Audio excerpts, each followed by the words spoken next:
stuck in Buffalo, or at least he was stuck in Buffalo. Some bad weather happening over there. But he was in Buffalo because Joe Brady is officially the head coach of the Buffalo Bills. His introductory press conference was today. Caleb, what are your initial thoughts on Joe Brady's opening remarks, what he said in this press conference? What kind of stuck out to you? I think he knocked it out of the park. I thought he did a very good job. Okay. I think there were some things that maybe he could have touched a little bit more on that he didn't. But for the most part, he brought some really good energy. You could tell he was really excited. Most of the time, new head coaches, they show excitement for their new jobs. But I don't know, something about this one, it felt real for him. It felt raw. There was a lot of emotion. Felt like he was really ready to get to work. One of the biggest concerns I had was, how is he going to mesh with the defensive guys? How is he going to mesh with the defensive side of the ball? And I mean, right off the bat, he was like, "No, these are my guys. Doesn't matter where you are. I'm ready to celebrate with you." Pretty much. I mean, he literally said that he hopes that like he can't wait for Yeah. for the defense to have good plays, because usually he isn't able to be on their side, and now he is able to like kind of celebrate good plays in practice with them. So it just felt like he's going to be a players kind of coach. And there's still a lot to be seen, but for right now, I think he did a good job.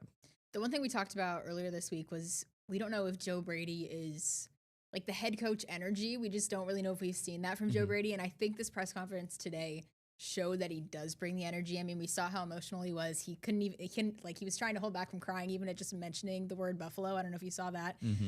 So I think the energy part, it kind of, like you said earlier, like you were a little bit more sold on Joe Brady being the next head coach. And two, something that stuck out to me that we had mentioned earlier today was, I think you can tell he's a young head coach. I think that's the thing that kind of stuck out about the way he talks to the guys in the room. You can just tell he's a young head coach, and I feel like that will be used to his advantage. I mean, time will tell, but I mean, like we said, Josh Allen's 29, Joe Brady's 36. Yep. Like they can just, 7-year they difference. could be friends. I mean, they are friends. They are friends. But I mean, yeah, it's just, I think you can definitely tell this is a new guy coming in who's excited. And I think that's an exciting thing too.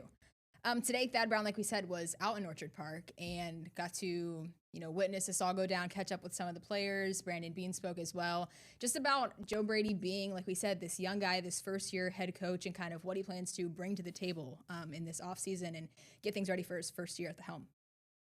Joe Brady knows the expectation in year one as a head coach will be to win a championship with the Bills, but only twice since the 80s has a head coach in his first year made it to a Super Bowl. Even though Brady does not have the experience factor on the resume, this is still a choice the Bills very much believe in.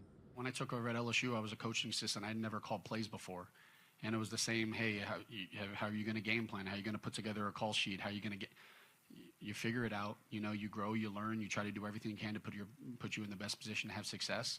And then you learn from mistakes and you continue to grow from there. While no one is going to 100% check every single box, Joe checked a lot of boxes.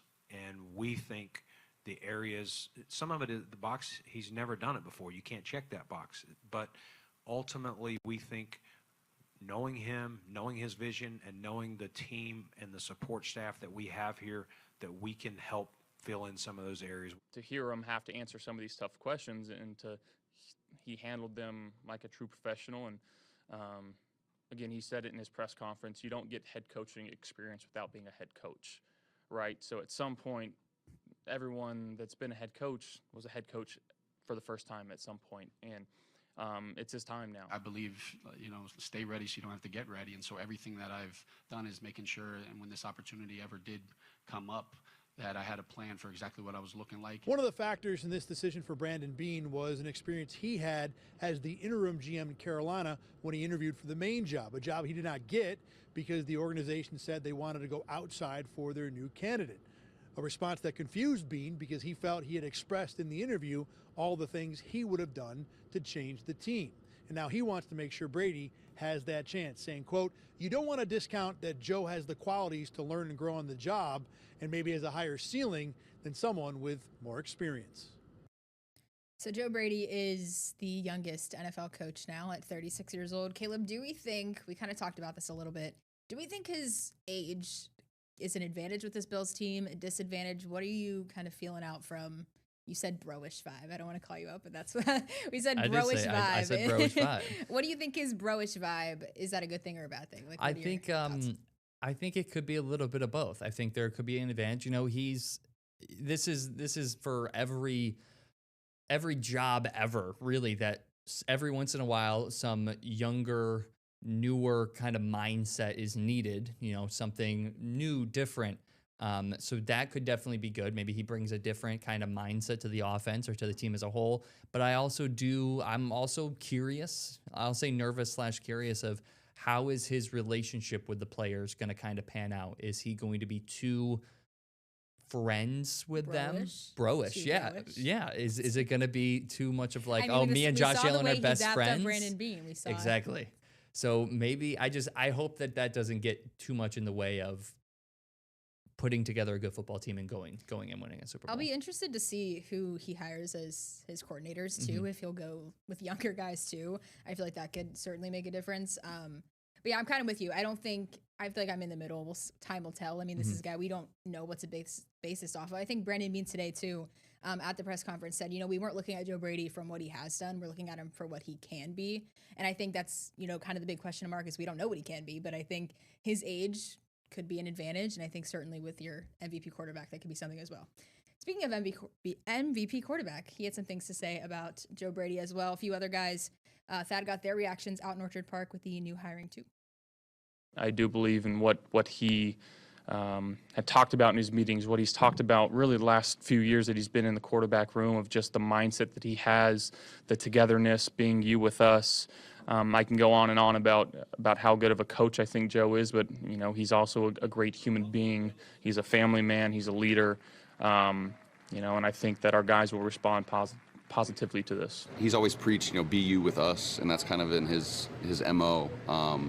Is allowing players to have their personalities and let them show.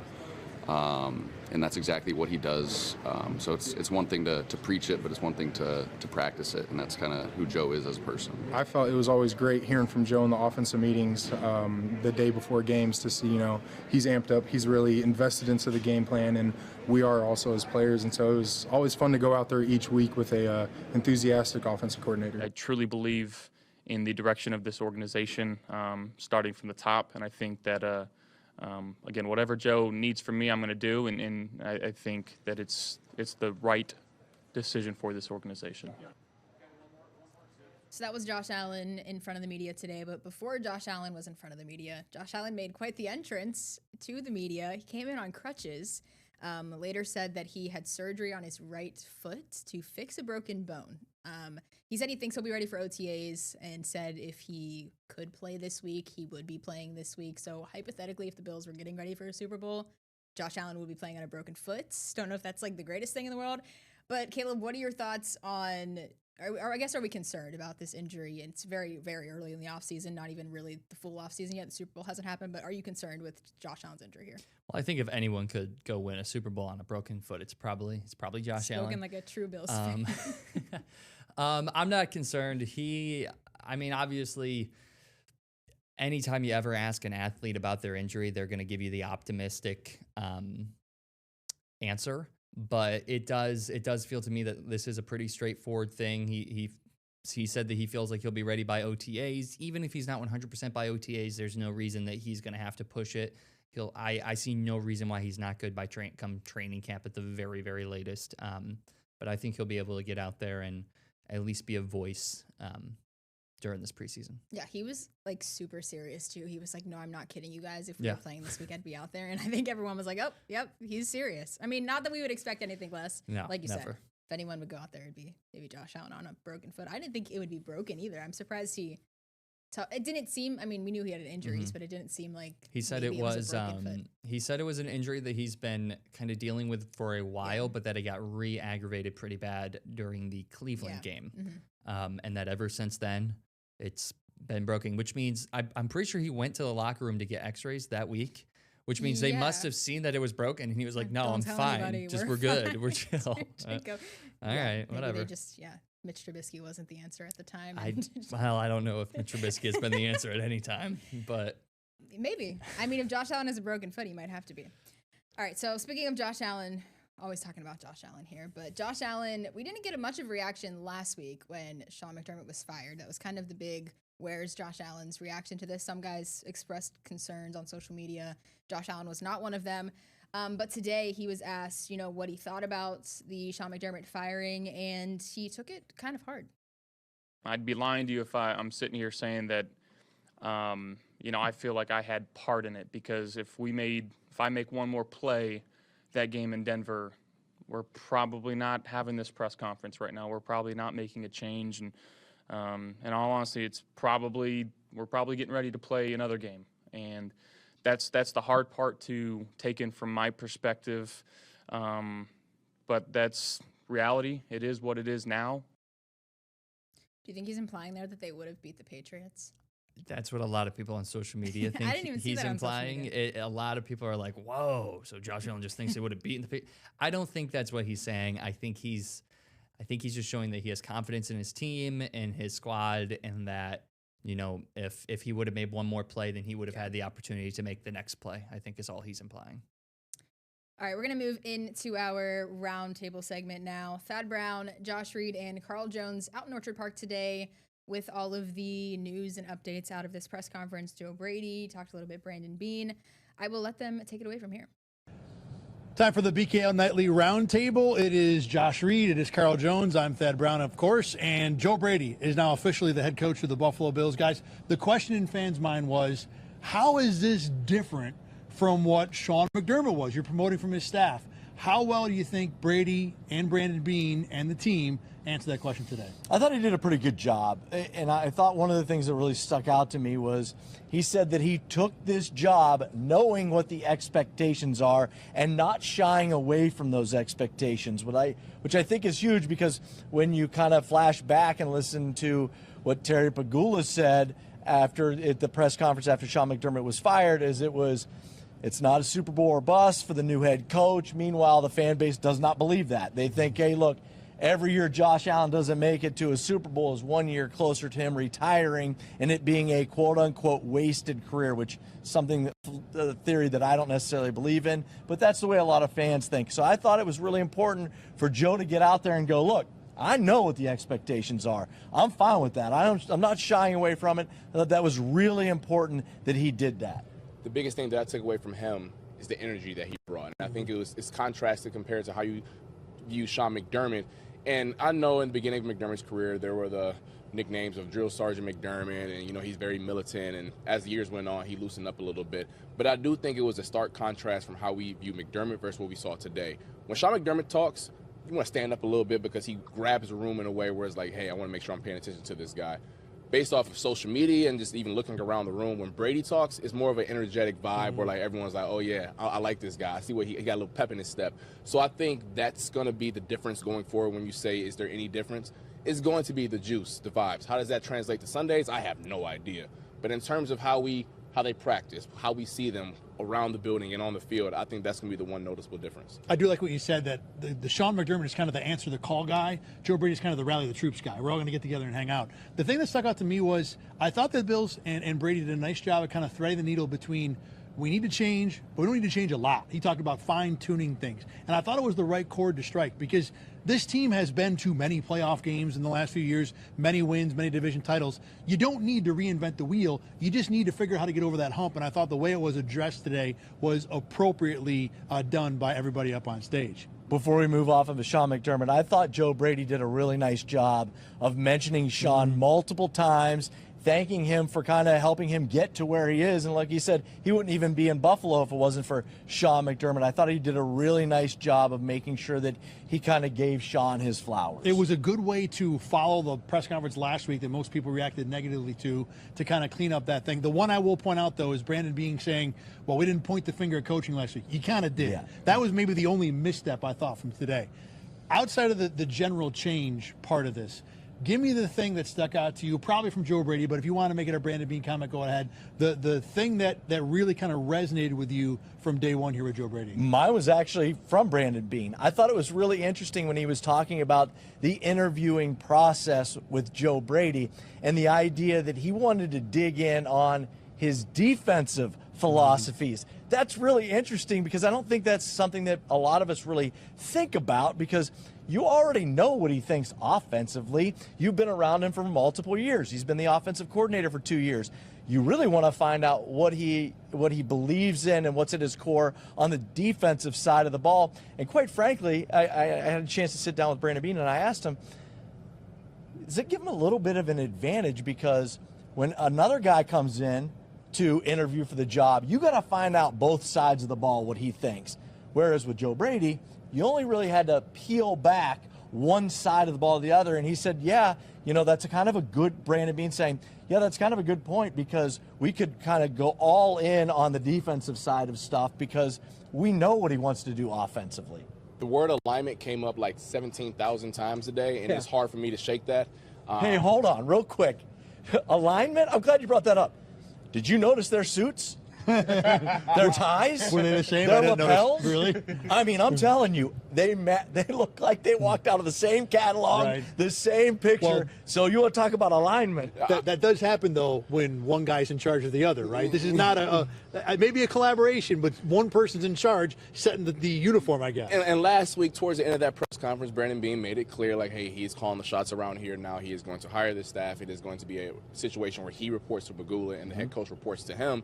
And today it was made abundantly clear 17,000 times in one, hey, we're going to be in alignment. Now they did kind of hash it out in terms of and peel back the curtain on what alignment looks like. That doesn't mean we're going to agree on everything. That means, hey, we're going to see it from your vantage point. We're going to look at ours. And we're going to come together and make things work.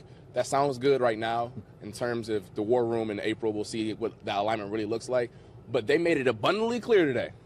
Alignment matters going forward, and I cannot shake that. From the "it sounds good right now" department, I did like the way Joe Brady said, if I hire a bunch of Joe Bradys, we're not going to work. I like the idea that he's going to go out and find people that are going to challenge him, that are going to have a different viewpoint from him. I don't know if it's, again, some sort of imaginative approach, but I thought it was the right approach. It struck the right chord that, yeah, I'm in charge here, but I need people from all different spectrums, all different backgrounds to kind of make this thing work. We heard about Josh Allen being a part of the interview process. I got a lot, actually, about it, where he was, what he did. How much, at the end of the day, of an influence do we think Josh Allen was in making Joe Brady the guy? Huge. Yeah, probably. I mean, Right. look, they can downplay it, and they did a little bit. And one of the things that I thought stood out was at the very end, the last couple of meetings, when it came to picking the head coach, that Josh wasn't even involved in that and going over the pros and the cons because he was getting his foot taken care of. So he wasn't even in that part of the discussion. And Joe pointed out as many times as he could fit into the presser that Josh didn't get me this job. He didn't throw me any alley-oops. Like, we didn't even talk for an entire week. Look, you don't need to talk for a week when you have that type of relationship because you already know what I want and I know what you want. So that discussion doesn't need to be had. I think he was crucial in this. And he even said, look, Brandon said, we're not going to hire somebody that Josh doesn't want in the room. Right, of course you're not. I was sitting in the presser where Josh Allen spoke afterwards, and he acknowledged, it was kind of more of a raw Josh today because in season, he's more buttoned up and kind of reserved. But today he said, listen, I'm the highest paid guy in here. I understand what comes with that. And he understood the gravity of his voice, and he made it clear that, I wasn't out there calling the shots. I asked questions here and there. But one thing he did take away from the interview process is that when you hear from multiple candidates from around the league, you understand how teams do other things differently, whether that is how they fly, how they eat, certain offenses, how they get certain guys open. So even if he had some say-so and Joe Brady getting hired here, the other 8 candidates, he picked their brains, and maybe that'll help him going forward. Yeah, Brandon Beane later on, too, talked about how valuable that process was, about how much he learned. He said he wished he could have kept on interviewing guys because it was just a fountain of knowledge after, one guy after another. I think the quote to answer the question I brought up here was from Joe Brady, where he said every decision this organization makes is with Josh Allen in mind. So there's no way that Josh Allen didn't have a say. I guess if they had hired Grant Yudinsky or Anthony Lynn or someone who had not been here with Josh Allen, we might have a little more interest or maybe feel better about about whether or not Josh was really tilting, putting his thumb on the scale here. But for sure, Josh Allen had a big part of this, and the Bills, for better or worse, are going to go with it. Joe Brady's been a solid offensive coordinator. You don't know whether or not he can do the job. I talked to Brandon Beane later about, look, you talked to 9 guys. Only 2 of them had the CEO experience you're looking for. So you had to project everybody else. They feel good about Joe Brady. This is the bet they've made. We'll see if it'll work. All right. That's all for this edition of the BKL Nightly Roundtable. For Carl and Josh, I'm Thad. Let's go back to the studio. All right, thank you, Thad, Josh, and Carl. We've got more from Josh. He got to sit down with Joe Brady, a little one-on-one with him, kind of pick his brain and get a little bit more of insights. Kind of cool you got to sit down with the new Bills head coach. I'm a little jealous. But here is Josh Reed and Joe Brady. Coach, 10 years ago, you were a grad assistant at Penn State. When you joined the Bills staff, I called the guy that was the quarterback when you were there, Christian Hackenberg, and I said, hey, give me some intel on Joe Brady. And he said, I'm going to tell you one thing about Joe is I never saw him leave his office, and that says a lot because his office was about as big as a broom closet. That's true. Now you're moving into the big office here a decade later. Has it sunk into you? You know, have you really been able to kind of grasp everything that's happened in this whirlwind the last week or so? You know, but the thing about me is, and I take a lot of pride in it, is the office might get bigger, but the work ethic hasn't. The work ethic does not change, and I still view myself as that GA. I mean, that Penn State, like, it was a closet. And we had 4 of us in there, and it was if you wanted to walk in the QB room, you had to open the QB room and interrupt the QB meetings. You got Hackenberg in there, Trace McSorley. You're interrupting the meetings to get into your office. But that was one of the greatest experiences of my life, and Coach Franklin, and yeah, the office might get bigger, but the work ethic doesn't change. The expectations taking over as a head coach here, a lot different to most programs when you take over as a head coach, because a lot of times they're switching coaches and maybe they didn't make the playoffs, maybe it was a bad season. That's not the case here. What are your expectations? The same expectations that the city has. Like I understand where we've been. I understand the expectations that come with this job, and that's why I wanted the job. Right? I believe that wholeheartedly. Like, you don't rise to low expectations, and I know I said that, and I mean it, and I want our guys to understand the mentality that it's going to take to get there, and but I want the same expectations that this city wants. You were the first person to interview for the job. That's got to be a little nerve-wracking. I think that you'd prefer maybe to be a little later in the game, but I mean, then you got to sit around and wait. How was that? Not to mention that there was a press conference not too long before my interview, right? And so, look, if initially it goes through my thoughts. I'm the first one. What is that going to mean? Are we going to do another interview? How are they going to handle it, man? And it was so impressive by how they handled the situation. And I never once, when I left, it felt like, man, I didn't have an opportunity. They didn't give me an opportunity to kind of show who I was going to be. But it was the most stressful week. A lot of traveling, unfortunately. But this is the place I wanted to be, and I'm so glad to be here. What's the mentality that you want to see your team play with? Like I kind of talked about it, and I know you become a head coach and everybody talks about like these buzzwords and these acronyms, and like that's not me, right? But the mentality I want us to understand is that when we roll off the bus and when we play, that the team has to play us and not the other way around. Like we are the Buffalo Bills and we have Josh Allen. Why would we ever be concerned with anybody else? You know, and it's a nameless, faceless opponent, and when we show up, all right, they got to play us and not the other way around. You're going to call the plays. You're going to be a first-time head coach. How do you see that working out, and how do you kind of marry those two things together? Yeah, look, I'm understanding. I'm not naive to know that I don't know what I don't know, or I know I don't know some things, and but I'm going to approach it no different than any other process I've done in any of these job opportunities. Right, I went from a coaching assistant as the assistant to the assistant at New Orleans. Next, you know, I'm calling plays in the SEC. Going into that, I know Coach Orgeron took a lot of heat for that, right? But I have a way of going about things and work ethic and surround myself with the right people, and I believe we'll figure it out. Last question for you. The building of a coaching staff. You hear a lot of times younger head coaches, first-time head coaches talk about making sure they surround themselves with some veterans in the room, if you will. Yeah. Is that something that you take into consideration, and when you're building it, and how is that coming along? Yeah, it's to me. There's a lot of different things that you can look at when you talk about a veteran coach. Like, you can compare two coaches, and both of them have been coaching for 20 years, but one of them has been growing for 20 years, and one of them has been doing the same thing for 10 years. Are they the same coach? And so it's important to me that I understand systems. I want a bunch of guys that are understanding that we have to grow, and in order for us to grow, we can't all think alike. And so there's different personalities. I don't want a cookie cutter staff, and it's a process. And like I want to be quick, but I don't want to be in a hurry, right? And I think there's people that I've talked to, they've let me know that they've felt like the number one thing they did is like try to hurry up and rush the staff, and next you know you're sitting there like, ooh, I got a lot of these similar type of guys. And so one thing I know is that the guys will be proud of the staff that we put together, and they're going to be the focus in everything that we do. Be quick, but don't hurry. I believe that's John Wooden. That's a pretty good coach to follow down the path. Hey, right? basketball works the football too, but it doesn't change. Yep. That is Bill's new head coach, Joe Brady. I'm Josh Reed. Let's send it back to you. All right, all good things there. Caleb, quickly before we sign off. More confidence or less confidence in Joe Brady after tonight? More. Just a little bit, though. Just a little bit. I agree. A little bit more. Baby steps. We'll see. All right, thank you so much for watching BKL Nightly. We'll be back on Monday. Me and Caleb and Thad all on the road for the Palace. For Caleb Carr, I'm Rachel Liebert. We'll see you next time. Get the Rochester First streaming app today for everything you love from News 8 on demand, plus exclusive shows you won't see anywhere else. Search ROC and download for free on Roku, Amazon Fire, and Apple TV.